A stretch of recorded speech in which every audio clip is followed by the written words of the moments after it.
Combatant is the legal status of an individual who has the right to engage in hostilities during an international armed conflict. The legal definition of combatant is found at Article 43 of Additional Protocol 1 to the Geneva Conventions of 1949 AP1.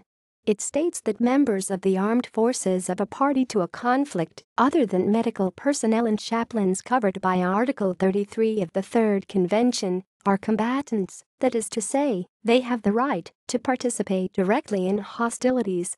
In addition to having the right to participate in hostilities, combatants have the right to status of prisoners of war when captured during an international armed conflict. While all combatants are obliged to comply with the rules of international law applicable in armed conflict, violations of these rules shall not deprive a combatant of his right to be a combatant, or, if he falls into the power of an adverse party, of his right to be a prisoner of war. Privileged combatants.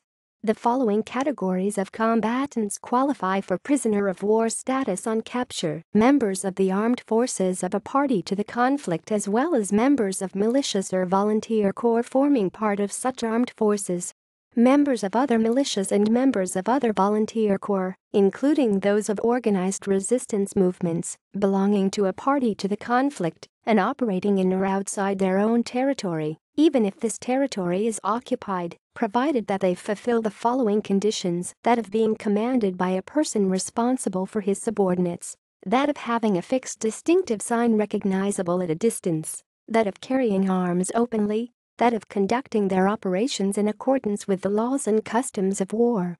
Members of regular armed forces who profess allegiance to a government or an authority not recognized by the detaining power.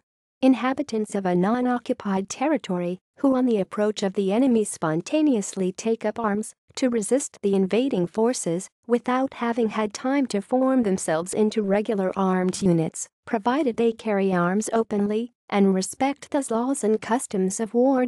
For countries which have signed the protocol additional to the Geneva Conventions of 12 August 1949 and relating to the protection of victims of international armed conflicts, Protocol I, combatants who do not wear a distinguishing mark still qualify as prisoners of war if they carry arms openly during military engagements and while visible to the enemy when they are deploying to conduct an attack against them. Unprivileged combatants. There are several types of combatants who do not qualify as privileged combatants. Combatants who would otherwise be privileged but have breached the laws and customs of war, e.g., feigning surrender or injury or killing enemy combatants who have surrendered. Spies, mercenaries, child soldiers, and civilians who take a direct part in combat and do not fall into one of the categories listed in the previous section. For example, inhabitants of a non-occupied territory who on the approach of the enemy spontaneously take up arms to resist the invading forces would qualify as privileged combatants. If there is any doubt as to whether the person benefits from combatant status, they must be held as a POW until they have faced a competent tribunal, GCIII Art 5, to decide the issue.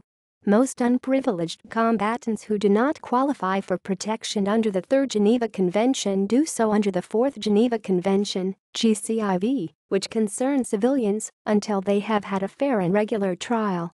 If found guilty at a regular trial, they can be punished under the civilian laws of the detaining power. See also non-combatant. Rule of Law in Armed Conflicts Project, RULAC. References. External links.